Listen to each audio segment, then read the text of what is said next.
Praise the lord. దేవుని నామానికి స్తోత్రాలు. ప్రియమైన సహోదరి సహోదరుడా, అందరూ బాగున్నారా? ఉదయకాలమే లేచారా? దేవుని పాదాల చెంత ప్రార్థించారా? అవునండి, ప్రతిరోజు దేవుని బిడ్డలుగా ప్రతిరోజు మనం ఆయన పాదాల చెంత ప్రార్థించాలి.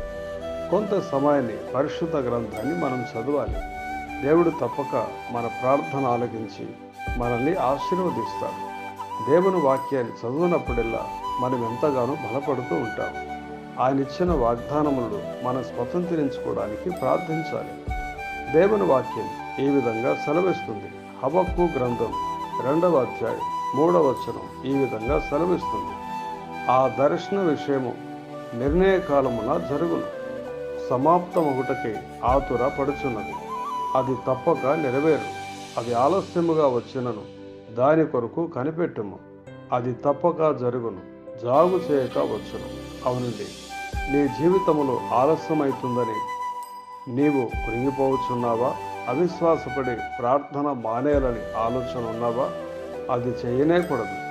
దేవుని వాక్యాన్ని ఆధారం చేసుకుని ప్రార్థించండి.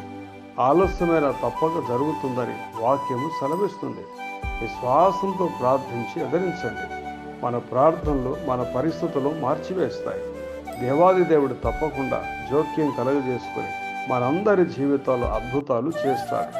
అపవాది క్రియలన్నీ కూడా లయపరచడానికి మనుష్య కుమారుడిగా ఈ లోకానికి ప్రభువైన యేసుక్రీస్తు వారు వచ్చారు.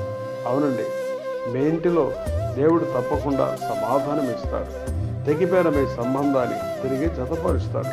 విశ్వాసంతో ప్రార్థించి దేవుని ఆశీర్వాదాలు సమృద్ధిగా పొందండి. దేవుడు మిమ్మల్ని మీ కుటుంబాన్ని దీవించి ఆశీర్వదించి కాపాడునుగాక. ఆమేన్, ఆమేన్.